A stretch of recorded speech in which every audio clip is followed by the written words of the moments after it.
va pouvoir organiser les élections dans les jours à venir. Première question que je vous pose tout de suite, et là je tombe dans votre domaine de position, c'est les droits.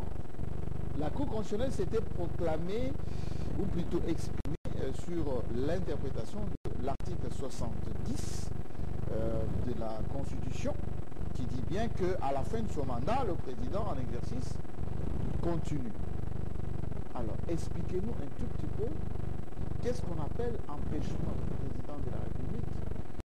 Où est la différence entre fin mandat et continuité de la fonction? Parce que quand la Cour constitutionnelle nous dit à la fin de son mandat, ça c'est la fonction qui le dit, le chef de l'État en place reste jusqu'à l'installation effective du président élu. On se perd un peu. Très bien. Vous venez d'évoquer à peu près trois notions distinctes. La notion du mandat du président de la République, la notion de la fin de la fonction du président de la République et la problématique de l'empêchement définitif. Alors, il faut savoir ceci. Notre constitution en RDC prévoit une alternative en ce qui concerne la fin du mandat du président de la République. Soit on est dans l'hypothèse du chef de l'État qui voit son mandat terminé parce que lui-même, de sa propre initiative, dépose sa démission pour des raisons personnelles ou pour des raisons politiques. Ça, c'est en cours de mandat. Ceci se fait bien entendu en cours de mandat, bien entendu. Ça peut se faire à tout moment tant qu'il est en exercice de la fonction présidentielle.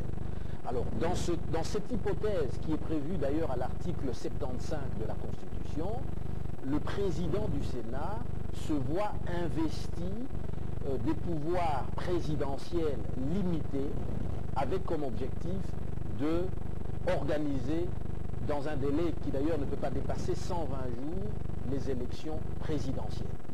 Alors, nous avons un autre cas de figure, c'est-à-dire que si on n'est pas dans ce type de cas de figure que je viens de citer, nous tombons dans ce qu'on appelle l'article 70 de la Constitution, qui lui-même est divisé en deux. Et c'est important de le dire parce qu'il y a d'abord un premier alinéa de cet article qui prévoit que le mandat du chef de l'État s'exerce pour une durée de 5 ans, renouvelable une seule fois. Oui. Ceci veut dire concrètement, en ce qui concerne le Congo, qu'à compter du 19 décembre 2016, le chef de l'État en exercice ne peut plus se présenter au tout prochain scrutin présidentiel. Mais par ailleurs, ceci concerne donc la fin de son mandat. L'alinéa 2 de l'article 70 évoque tout à fait autre chose. Il ne s'agit pas ici de la fin du mandat du chef de l'État, qui lui se termine clairement le 19 décembre prochain. Il s'agit ici de la fin de la fonction présidentielle. Alors, l'alinéa 2 de cet article prévoit que le président de la République demeure en fonction jusqu'à l'installation définitive du président élu. Alors, ça veut dire concrètement qu'à compter du 20 décembre 2016, face à l'impossibilité d'organiser les élections au Congo, le président actuel continue à exercer la fonction présidentielle, mais attention, il s'agit ici d'une présidence d'affaires courantes. Il s'agit d'une présidence intérimaire, il ne s'agit pas d'une présidence de plein exercice. Alors, quelle est la différence, et c'est important pour les juristes, c'est que dès lors qu'il n'est plus en plein mandat à compter du 20 décembre 2016, il ne peut plus prendre des initiatives de nature à modifier substantiellement le paysage économique ou le paysage social ou institutionnel du pays. Autrement dit, ça veut dire simplement qu'il ne peut pas, en principe, prendre des initiatives consistant, par exemple, sur le plan économique, à prendre contact avec les Indiens, comme on a connu à l'époque avec les Chinois, un contrat de 5 milliards de dollars sur 20 ans. Ceci n'est pas permis lorsqu'on n'est plus en plein exercice, lorsqu'on est hors mandat. Il s'agit ici simplement de gérer le pays, c'est-à-dire de poser des actes d'administration quotidienne du pays. Il s'agit bien entendu de poursuivre les engagements que le pays avait déjà pris lors de la législature passée. Et il s'agit bien entendu de poser tous les actes urgents nécessaires pour la continuité de l'État. Mais ce que je voudrais aussi souligner immédiatement, et c'est important, c'est évidemment toute la grande question qui se pose en droit. La Constitution prévoit que la CENI a l'obligation de convoquer le corps électoral 90 jours avant la fin du mandat La raison qui est présidentiel. souvent posée d'ailleurs. Tout à fait. Oui. Cela aurait dû être fait en principe pour le 19 septembre passé. Alors, ça n'a pas été fait. Cela n'est pas sans conséquences juridiques. Parce qu'en réalité, si aujourd'hui il est admis qu'il s'agit d'un cas de force majeure qui a empêché la CENI d'organiser ces élections dans les délais, bien entendu, la Cour constitutionnelle est habilitée à autoriser l'organisation des élections en dehors du délai initialement consacré dans la Constitution. Un arrêt a été rendu dans ce sens. Mais il faut aussi quand même savoir qu'il existe un autre cas de figure, c'est-à-dire que s'il est établi que le chef de l'État ou le Premier ministre en exercice, en violation intentionnelle de la Constitution, aurait empêché la CENI d'organiser les élections dans le délai en lui privant des moyens nécessaires, on parle ici du budget, ou des informations utiles, on parle ici du registre national de la population. Alors dans ces conditions, évidemment, c'est une infraction pénale de haute trahison.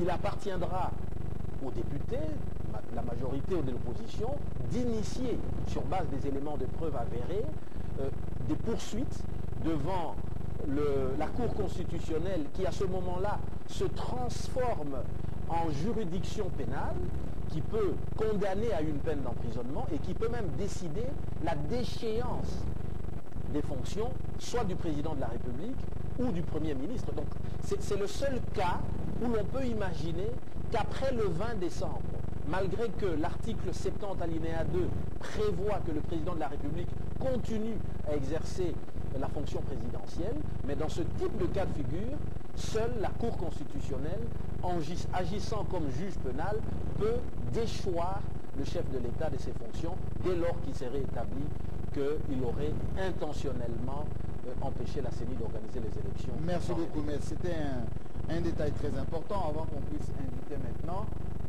Dieu merci Zob à la venue de nous rejoindre sur ce plateau en prenant le micro, et je pense qu'elle a déjà prévu ses questions à notre invité du jour. Maître, vous écoute. Alors, Maître Aimé Kilolo, on l'a suivi tantôt, vous avez une belle carrière, près de 20 ans d'expérience dans le domaine juridique. J'aimerais d'abord commencer par la justice. Tout à l'heure, il y a un document qui nous a été projeté en ce qui concerne la justice, non seulement congolaise, mais également africaine. Quel regard vous portez précisément sur la justice de la République démocratique du Congo? Est-ce que vous pensez qu'elle est distributive, mature, sociale, indépendante, ou encore qu'elle se recherche encore? Merci beaucoup pour cette question pertinente. Cette question qui est posée à un auxiliaire de justice qui est tenu bien entendu par son serment à ne pas critiquer sévèrement ni les lois ni les autorités judiciaires à l'égard desquelles je suis tenu évidemment au plus grand respect. Mais cela étant, je pense que l'état de droit, qui va d'ailleurs de pair avec la notion de démocratie aujourd'hui, doit encore évidemment faire son chemin au Congo, tout comme dans d'autres pays africains, et j'ai presque envie de dire aussi en Europe et en Amérique. Il faut dire que notre législation a besoin des réformes en profondeur pour pouvoir atteindre un niveau acceptable qui puisse bien entendu lui permettre de concurrencer la notion de justice telle qu'elle est entendue aujourd'hui au niveau international. Et je pense que des efforts sont déjà déployés dans ce sens. J'ai moi-même œuvré notamment avec plusieurs barreaux de Bruxelles, barreaux de Paris, l'organisation nationale des barreaux de tradition juridique romano-germanique. Nous avons organisé plusieurs conférences internationales à Kinshasa et notamment à Lubumbashi pour échanger parce qu'aujourd'hui, les défis internationaux, aujourd'hui, la réalité des litiges tels qu'ils peuvent se dérouler au-delà de l'espace national, je pense par exemple au droit au WADA, nécessite bien entendu que les juristes congolais puissent se mettre à niveau pour pouvoir bien entendu œuvrer dans le domaine juridique.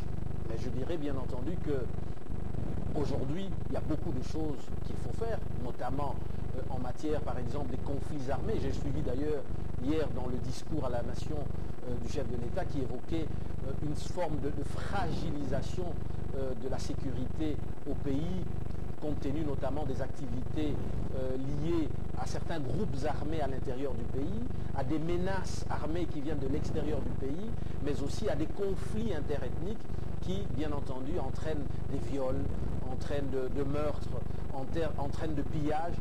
Je pense que l'on doit pouvoir se doter d'un appareil judiciaire c'est un regard fort. extérieur que vous avez, Maître Aimé Kilolo. Si jamais vous avez été, ou si jamais on vous nomme aujourd'hui par le président de la République, ministre de la Justice, quel sera votre cheval de bataille? Cheval de bataille, pardon. Je pense que... Les réformes majeures. Je pense que le plus important, c'est de permettre au Congo d'accéder au premier rang des États de droit. Donc c'est-à-dire de reformer la justice. Reformer la justice, c'est aussi de donner des moyens aux magistrats, de donner bien entendu la possibilité à une plus grande indépendance de nos juges, moins d'immixtion du pouvoir public, mais aussi de rendre justice aux citoyens. Donc éviter, bien entendu, qu'on tombe dans des dérapages qui consistent à avoir une justice du plus fort, mais permettre, bien entendu, d'assurer l'égalité entre tous les citoyens, que même les plus pauvres d'entre nous, dans des communes les plus reculées, à Tchangou ou ailleurs, puissent, bien entendu, avoir le sentiment d'accéder à la justice au même titre qu'un ministre, un PDG ou un chef d'armée. Mais je pense aussi qu'il faudrait poursuivre des réformes, notamment en matière commerciale, pour attirer davantage les investisseurs. Parce que lorsque les investisseurs viennent dans notre pays, la première chose qui se pose, est-ce que les lois du Congo sont les mêmes que le standard international en matière économique? Se pose aussi la question de savoir est-ce que les tribunaux sont indépendants, et donc je pense que tout ceci constitue bien entendu de réformes qu'il faut appliquer, mais on pense aussi à toute la problématique des conflits en matière de droit de propriété, les conflits parcellaires, il y en a tellement beaucoup. Il faudrait sécuriser bien entendu la population, notamment par des législations beaucoup plus stables, beaucoup plus rassurantes, et permettre que chaque Congolais puisse vivre dans son pays en ayant le sentiment, bien entendu, d'une justice bien faite. Alors, on va revenir sur le procès Jean-Pierre Bemba, Maître Aimé Kilolo. Vous avez été derrière les barreaux pendant près d'un mois, un an, voulais-je dire, aux côtés de votre client, le sénateur Jean-Pierre Bemba, pour subordination des témoins. Est-ce que vous pouvez nous parler de cette expérience? Eh bien, je suis malheureusement tenu à un devoir de réserve dans un dossier dans lequel moi-même j'ai dû être impliqué, et donc vous me permettrez de ne pas vous parler tant que la procédure est en cours. Mais ce qui est vrai aujourd'hui, c'est que, effectivement, j'ai passé presque un an détenu dans le quartier pénitentiaire de la Cour pénale internationale, aux côtés de Jean-Pierre Bemba, aux côtés du président Laurent Gbagbo. Et ça n'arrive pas tous les jours. Un avocat qui se retrouve derrière les barreaux, qu'est-ce que ça vous a fait? Eh bien, je suis d'ailleurs en train de rédiger un ouvrage que je ne puis me permettre d'achever tant que toute la procédure, toute l'affaire Jean-Pierre Bemba n'aura pas été achevée, parce qu'il faut laisser la primeur au juge. Mais il faut dire que ça a été pour moi aussi, ça fait partie de l'école finalement au niveau de la Cour pénale internationale. Mon ouvrage est intitulé « Dans les coulisses de la Cour pénale internationale, expérience d'un avocat au barreau et derrière les barreaux ». Ça m'a permis évidemment d'entrer au contact des réalités qui sont celles des clients que je défends au quotidien, pour voir ce qu'ils vivent, pour mieux les comprendre, pour mieux les défendre. Il est sûr que mon regard au sortir du centre de détention ne sera plus jamais le même. Alors, Maître, j'aimerais, vous avez continué tout à l'heure, que vous puissiez juste par rapport à ces pays vous exprimer sur cette remise en cause de la CPI par beaucoup de pays d'Afrique, on a appris aujourd'hui, par exemple, qu'il a réussi à retirer sa signature. Le Burundi a déjà quitté. Il y a déjà la Gambie qui souhaite quitter d'ailleurs. Beaucoup de pays sont en train d'initier ces sorties. Est-ce que c'est une décrédibilisation de cette CPI? Est-ce que vous pensez, comme on l'a dit dans l'introduction de cette émission, que la CPI a encore 2 jours à vivre? Alors, je voudrais d'abord dire que l'idée d'une justice pénale internationale est une idée noble pour combattre les fléaux de la criminalité internationale qui, bien entendu, émeut toute la communauté internationale. Cela étant, il faut aussi reconnaître que la CPI est une juridiction nouvelle qui doit encore faire ses preuves. Et c'est cela qui amène évidemment aujourd'hui un certain nombre des pays africains à commencer à prendre leur distance. La CPI peut encore se rattraper à travers un certain nombre de réformes qui vont porter notamment sur les préoccupations qui sont celles des États africains, telles que relayées d'ailleurs par l'Union africaine. Je pense notamment à toute la problématique qui se pose. On se dit, mais est-ce que finalement la CPI est une justice à 2 vitesses, selon qu'on est un pays en voie de développement ou une grande puissance? Pourquoi est-ce que les crimes qui sont commis, par exemple, en Palestine, on parle des Israéliens, ne sont pas poursuivis? Pourquoi est-ce que tout ce qui se passe en Syrie ne voit pas d'écho? En Afghanistan, tout à fait, et même en Ukraine, on est déjà là dans le cœur de l'Europe. Voici déjà un premier élément d'inquiétude. Donc là, il y a une forme d'opacité dans la politique criminelle qui est menée par le bureau du procureur. Sur les 10 situations qui sont ouvertes devant la Cour pénale internationale, eh bien, il faut noter que 9 situations concernent les pays africains. Et l'unique situation qui concerne un pays non africain, on ne voit rien venir, il n'y a pas d'arrestation, il n'y a pas de poursuites concrètes qui sont menées. Deuxième élément, c'est aussi toute la problématique qui se pose aujourd'hui en se disant qu'il y a une forme d'instrumentalisation à des fins politiques de la justice pénale internationale. Pourquoi je le dis? On peut prendre 2 cas de figure. L'affaire Laurent Gbagbo, toute la communauté internationale, tous les experts se sont interrogés. Pourquoi seulement le Gbagbo est arrêté alors que dans les conflits ivoiriens, il y a 2 parties belligérantes sur le théâtre des opérations sur lequel on voit des phénomènes criminels être commis? Eh bien, il y a bien des soldats appartenant à 2 camps qui s'affrontent sur place, sur le terrain des opérations. Pourquoi il n'y a pas eu de poursuite en même temps du camp Ouattara? Donc il y a 2 poids 2 mesures. Il y a effectivement ici le sentiment d'une justice qui est menée pour finalement inquiéter, accabler les autorités, les leaders africains, selon qu'ils ont ou non plus la faveur de certaines grandes puissances dans le monde aujourd'hui. Et donc c'est cela qui, évidemment, entraîne aussi un sentiment de réticence. Mais autre chose aussi, c'est toute la problématique du lieu d'exécution de la peine. Prenons le cas de l'ancien président Charles Taylor, qui a été condamné à 50 ans de prison et qui se trouve en train de purger sa peine loin du pays de ses ancêtres, en Angleterre, dans un pays où son épouse et ses enfants doivent demander un visa pour venir lui rendre visite, et le visa leur est refusé pour des motifs politiques qui n'ont rien à voir, bien entendu, au dossier pénal pour lequel l'ancien président Charles Taylor a été poursuivi. Et donc ça donne le sentiment d'une forme de déportation et qui font penser à d'aucuns la situation que nos ancêtres ont connue à l'époque lorsqu'on les prenait en esclavage pour les amener vers des territoires inconnus.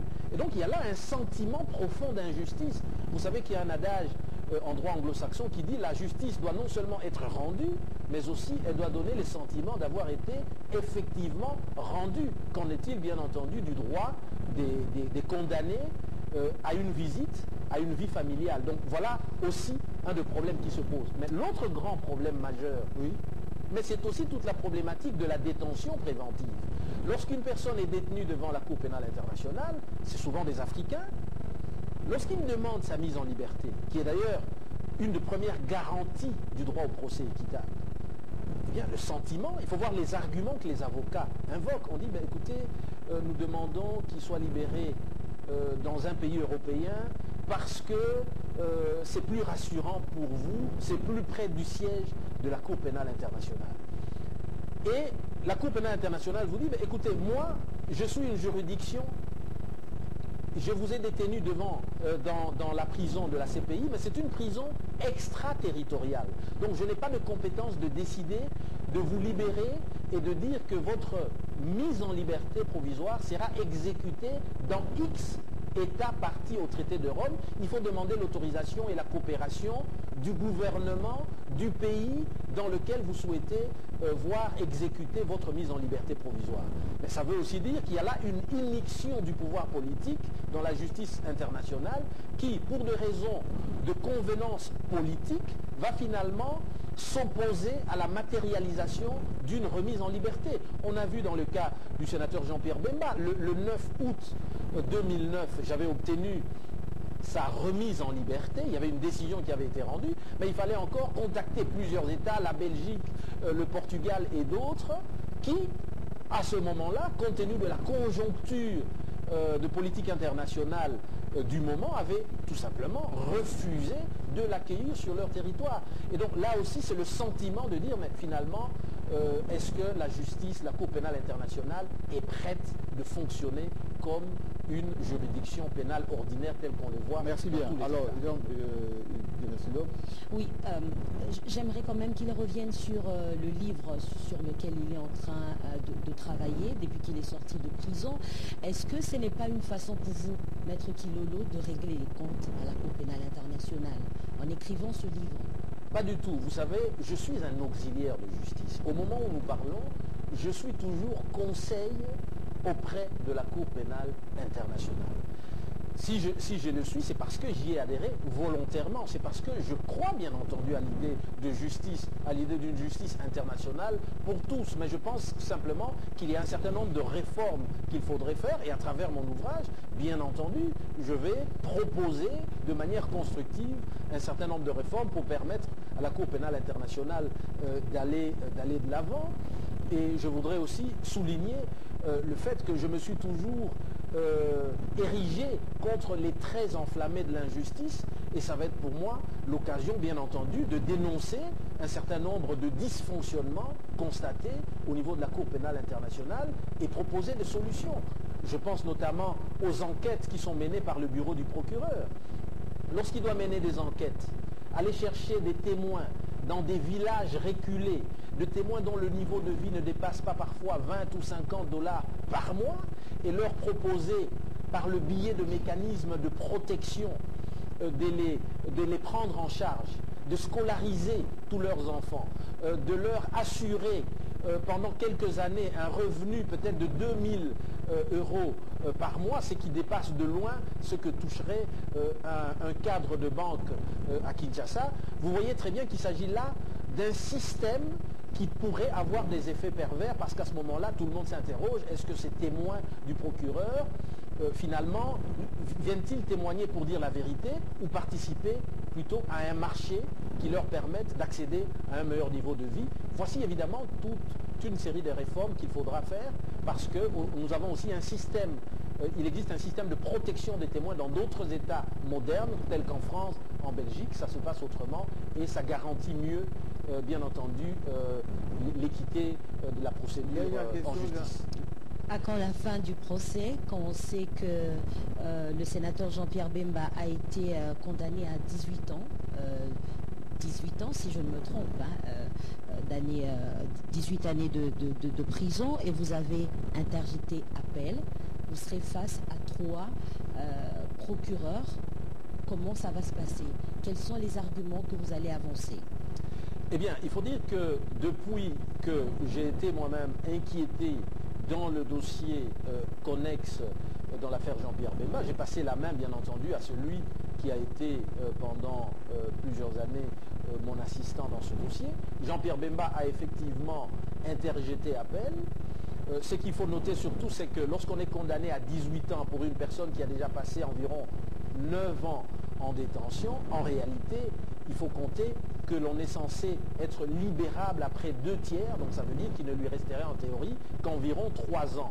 Mais quoi qu'il en soit, le plus important, c'est que Jean-Pierre Bemba continue à bénéficier de la présomption d'innocence. Les 5 juges qui vont prendre une décision définitive, on peut imaginer d'ici la fin de l'année 2017, pourraient, puisqu'ils en ont la possibilité, reformer et casser totalement la décision de condamnation qui a été prise. On l'a vu notamment dans le cas... Nous l'avons vu dans le cas notamment de l'ancien Premier ministre du Kosovo, M. Haradinaj, accusé des crimes similaires à Jean-Pierre Bemba et qui a été complètement lavé. Jean-Pierre Bemba n'arrête de clamer son innocence. Plusieurs experts internationaux, notamment le général de brigade français Jacques Séhara, a affirmé avec un rapport à l'appui que militairement il était impossible de retenir la responsabilité du vice-président Jean-Pierre Bemba. Je pense qu'il faut laisser la primeur de leur décision aux juges de la Chambre d'appel, mais je crois que effectivement Jean-Pierre Bemba pourrait finalement être complètement blanchi dans le cadre de cette affaire, en tout cas si l'on en croit plusieurs experts militaires au niveau international qui affirment cela, et je pense surtout que Jean-Pierre Bemba est attendu par plusieurs compatriotes congolais, au-delà même du MLC. Plusieurs personnes l'attendent, et pourquoi pas, s'il est libéré d'ici la fin de l'année 2017, nous apprenons que le suffrage, les élections présidentielles se dérouleraient plutôt en 2018. Je pense qu'il est le bienvenu et qu'il a toute sa place, bien entendu, dans l'espace politique congolais. Merci maître, merci Dieu, merci Zob.